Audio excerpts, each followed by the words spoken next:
Shalom umat Allah yang diberkati Tuhan. Kita percaya kebaikan, kasih sayang dan berkat Tuhan melimpah bagi kita anak-anaknya. Kembali bersama dengan saya Pendeta Dr. Nasdetia dalam program Reministri. Kita akan Bible Study bersama, belajar tentang firman Allah. Kita masih di dalam seri Theologia Proper atau berbicara tentang Allah di seri yang kedua atau sesi yang kedua. Di sesi pertama saya sudah menjelaskan tentang dua hal penting, yaitu adanya argumentasi ilmiah Allah itu ada. Yang kedua, adanya argumentasi Alkitabiah bahwa Allah itu ada. Di sesi yang kedua ini saya ingin menjelaskan tentang beberapa hal terkait. Yang pertama bicara tentang Allah itu seperti apa keberadaannya, atau keberadaan Allah menurut Alkitab itu tepatnya seperti apa. Ini menjadi sesuatu yang penting untuk kita pahami bersama-sama. Keberadaan atau kenyataan adanya Allah itu begitu clear dinyatakan di dalam Alkitab. Setidaknya ada 4 hal penting untuk mengetahui adanya keberadaan atau kenyataan adanya Allah. Yang pertama itu Allah itu roh. Yohanes 4 ayat 24. Allah itu roh artinya Allah itu bukan makhluk. Allah tidak bisa dibatasi oleh tempat atau ruangan tertentu karena dia adalah roh, bukan tubuh atau daging, sesuatu yang fisikal. Kenyataan yang kedua atau keberadaan Allah itu Esa. Bisa dilihat dari Ulangan 6 ayat 4, 1 Korintus 8 ayat 4. Nah, Allah itu bukan dua atau lebih dari satu. Allah itu Esa. Allah yang menciptakan alam semesta dengan segala isinya itu sama dengan Allah yang membenci dan menghukum dosa. Sama juga dengan Allah yang membebaskan manusia dari dosa karena kasihnya. Sama juga dengan Allah yang berkuasa sepanjang masa. Jadi jelas, di dalam waktu yang berbeda dengan karya yang berbeda, tapi dengan pribadi yang satu. Makanya disebut Allah itu Esa. Keberadaan Allah, kenyataan Allah selain Allah itu roh, Allah itu Esa, maka yang ketiga Allah itu kekal adanya. Itu bisa dilihat dari 1 Timotius 1 ayat yang ke-17, Mazmur 90 ayat 1 sampai dengan yang kedua. Allah itu tidak berubah oleh karena perubahan waktu. Allah itu tetap hidup dan kekal adanya. Allah itu tidak bergantung pada makhluk yang lain, karena Allah sendiri adalah sumber dari segala sesuatu. Yohanes 5 ayat 26. Allah itu tidak pernah tidak ada. Ia telah ada sebelum segala sesuatu ada, karena segala sesuatu diciptakan oleh Dia. Dan Dia tidak berubah, dahulu, sekarang, bahkan sampai selama-lamanya. Itu jelas ya dalam Yohanes 1 ayat yang kedua. Allah itu tidak terbatas. Allah tidak terbatas oleh waktu, tetapi menciptakan dan menguasai waktu. 1 Timotius 1 ayat 17. Allah tidak dibatasi oleh tempat atau ruangan, tapi Dia maha hadir Yesaya 66 ayat 1, Mazmur 139 ayat 7 sampai 12, 1 Raja-Raja 8 ayat 22 sampai 27. Allah tidak terbatas oleh pikiran manusia yang sangat terbatas. Tetapi Allah itu justru tahu segala sesuatu yang dipikirkan atau direncanakan oleh setiap manusia. Ia Maha Tahu. Mazmur 139 ayat 1 sampai 7 menjelaskan itu. Allah tidak terbatas kekuasaannya. Ia Maha Kuasa. Dalam Mazmur 135 ayat 5 sampai 7 terlihat hal tersebut. Jadi jelas sekali, saudara sekalian, keberadaan atau kenyataan adanya Allah itu dibuktikan. Allah itu Roh, Allah itu Esa, Allah itu kekal, Allah itu tidak terbatas. Nah, selanjutnya saya ingin menjelaskan tentang pribadi Allah menurut Alkitab itu seperti apa toh, supaya kita bisa paham secara baik. Nah, setidaknya ada 4 bukti yang menunjukkan bahwa Allah itu adalah pribadi. Dia betul-betul adalah pribadi. Kenapa? Karena Allah itu memiliki akal atau pikiran. Roma 11 ayat 33 sampai dengan 36. Dari mana kita tahu dia punya akal atau pikiran? Karena Allah itu menciptakan dengan pikiran. Kejadian 1 ayat 1. Ia merencanakan dengan pikirannya. Efesus 1 ayat 9. Ia menyelidiki dengan pikirannya. Mazmur 139 ayat 1. Ia mengetahui dengan pikirannya. Mazmur 139 ayat yang kedua. Ia memeriksa dengan pikirannya. Mazmur 139 ayat ketiga. Itu jelas bahwa Allah itu pribadi karena dia punya akal atau pikiran.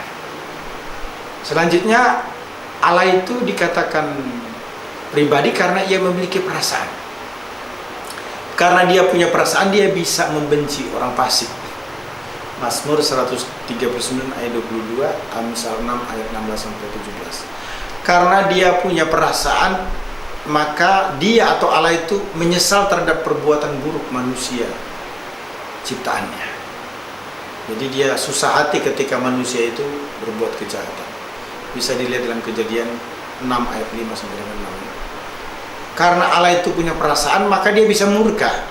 Roma 1 ayat 18. Karena Allah itu punya perasaan, maka ia bisa mengasihi. Yohanes 3 ayat 16. Allah pribadi karena ia memiliki akal atau pikiran. Yang kedua, karena Allah memiliki perasaan. Yang ketiga, karena Allah itu memiliki kehendak. Allah berkehendak. Ya, Roma 9 ayat 15 sampai 16. Allah berkehendak untuk menolak. Roma 11 ayat 2.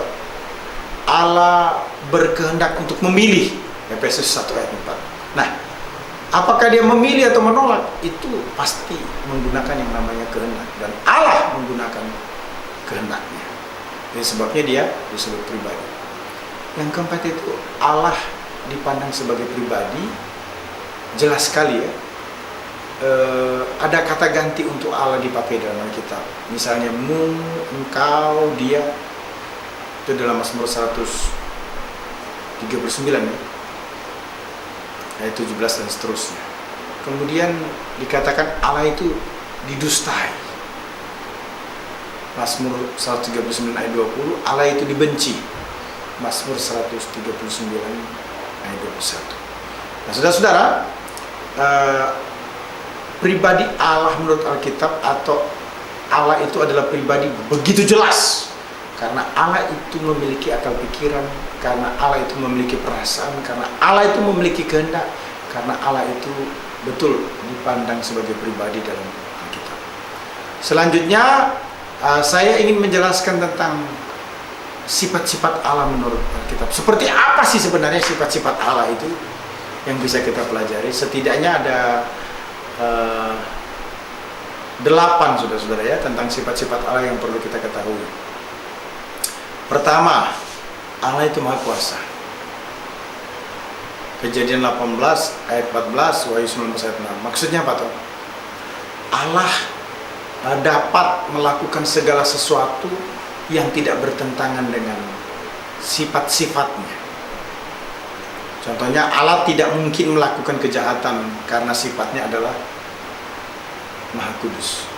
Allah lebih berkuasa dari semua kekuasaan dan kekuatan yang ada di dunia, yang ada di alam semesta manapun juga. Itu sifat Allah. Dia Maha Kuasa. Yang kedua, sifatnya itu Allah Maha Hadir. Mazmur 139 ayat ke-7 sampai dengan 12, Matius 18 ayat 20. Allah hadir. Hadir ngapain? Bertindak melalui ciptaannya di dunia. Allah berada di mana saja atas semua ciptaannya. Allah ada di mana-mana dalam waktu yang sama. Allah tidak dibatasi oleh ruang, waktu maupun gerak. Bahkan ia tinggal di mana saja, kapan saja. Ia tidak bisa dikuasai, dikendalikan, dikungkung di satu tempat tinggal. Kenapa? Karena dia Maha Hadir. Yang ketiga, Allah Maha Tahu. Bisa dilihat dalam Ibrani 4 ayat 13 ya, dan teks-teks lainnya. Di mata Allah tidak ada sesuatu yang tersembunyi. Allah melampaui ilmu pengetahuan yang ada di dunia. Ia bisa melihat segala sesuatu, bahkan yang tersembunyi dalam hati kita sekalipun. Ia tahu segala sesuatu. Apa yang ada dalam pikiran kita, apa yang ada dalam perasaan kita, apa yang dalam kehendak kita, ia tahu. Ia tahu apa yang diinginkan oleh manusia. Ia tahu penderitaan yang dialami oleh manusia karena dia pernah menjadi manusia. Ia tahu kebutuhan manusia. Ia tahu ketika kita beribadah, ketika kita melayani. Bahkan juga ia tahu ketika kita dalam kondisi yang lemah. Dia tahu kebodohan, kepintaran manusia. Ia tahu orang-orang yang sungguh-sungguh percaya kepadanya, yang mengasihi dia. Ia tahu bukan sesuatu yang bersifat general saja, tetapi sesuatu yang sangat spesifik. Dia tahu hari kemarin kita, hari ini, dan yang akan datang. Dia tahu. Allah Maha Tahu. Ini menguatkan bahwa tidak ada yang tersembunyi bagi Allah. Kemudian yang keempat itu Allah Maha Kudus. Kita bisa cek 1 Petrus 1 ayat 15 ya. Artinya Allah itu kudus, tidak mau bergaul dengan dosa. Ia terpisah dari dosa. Dia lahir tanpa dosa dan membuktikan hidupnya berhasil tidak jatuh dalam dosa. Itu sebabnya dikatakan Allah itu Maha Kudus. Nah, Allah Maha Kudus itu bukan sesuatu yang kita bangun kemudian kita akui, tetapi itu kebenaran pernyataan Alkitab, dan Yesus Kristus juga adalah pribadi yang kudus melalui proses kelahirannya, kehidupannya, bahkan kematiannya. Allah Maha Kudus. Yang kelima, Allah Maha Benar. Yohanes 14 ayat 6 ya. Artinya Allah itu benar dalam tindakannya, benar dalam janji-janjinya, benar dalam firman-Nya. Padanya tidak terdapat satu kesalahan. Dia perfect sekali. Makanya disebut dia adalah Allah yang Maha Benar. Luar biasa, saudara-saudara. Yang keenam, Allah Maha Adil. Nah, artinya ia tidak mendatangkan murka bila orang itu tidak melakukan kejahatan. Hanya memberikan murka kepada orang yang melakukan kejahatan. Artinya juga ia itu tidak memandang mukanya. Ia membalas perbuatan manusia sesuai dengan apa yang dilakukannya. Ia menghakimi dengan adil. Ia memberikan pahala yang baik. dan Ia memberikan penghukuman atas dosa, tetapi tetap mencintai manusia, mengasihi manusia yang berbuat dosa. Kematian Kristus itu merupakan keadilan dari Allah, sehingga setiap orang yang percaya menerima Yesus sebagai Tuhan dan Juru Selamat pribadi mendapatkan pengampunan dosa dan hidup yang kekal. Yang ketujuh, Allah Maha Kasih. Allah mengasihi dunia ini. Allah mengasihi gerejanya, umatnya. Allah mengasihi semua manusia. Tetapi Dia menolak dan menghukum dosa. Roma 5 ayat 18. Allah mengasihi dengan kasih-Nya yang luar biasa, yaitu dengan sukacita. Yang kedelapan, Allah Maha Setia. Ulangan 7 ayat 9 ya. Allah Maha Setia artinya Ia setia dalam pencobaan ketika kita menghadapi pergumulan sehingga kita tidak dibiarkan sendiri. Ia setia kepada hambanya. Ia setia dalam menghapus dosa-dosa kita kapanpun, 24 jam dalam satu hari. Ia setia menjawab doa-doa kita walaupun jawaban itu berupa ya, tidak, ataupun tunggu. Nah, Ia setia dalam menjaga orang-orang yang telah diselamatkannya hingga orang itu tetap menerima Kristus, di mana Kristus akan datang menjemputnya sebagai salah-salahnya. Ia setia dalam melindungi umatnya dari bahaya maut dan lain sebagainya. Nah, saya percaya Bapak Ibu yang diberkati Tuhan, di sesi kedua dari teologi proper ini mengingatkan kepada kita adanya keberadaan Allah, bahwa Allah itu roh, Allah itu esa, Allah itu kekal, Allah itu tidak terbatas.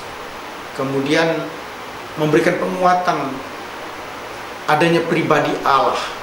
Allah adalah pribadi dalam Alkitab, karena Allah itu memiliki pikiran atau akal, karena Allah itu memiliki perasaan, karena Allah itu memiliki kehendak. Allah itu dipandang sebagai pribadi dalam Alkitab. Selanjutnya bagian terakhir menjelaskan tentang sifat-sifat Allah menurut Alkitab ya. Setidaknya ada 8. Yang pertama, Allah Maha Kuasa. Kedua, Allah Maha Hadir. Ketiga, Allah Maha Tahu. Keempat, Allah Maha Kudus. Kelima, Allah Maha Benar. Keenam, Allah Maha Adil. Ketujuh, Allah Maha Kasih. Kedelapan, Allah Maha Setia. Saya percaya pembelajaran teologi proper di sesi kedua ini memberkati kita semua. Immanuel. Amin.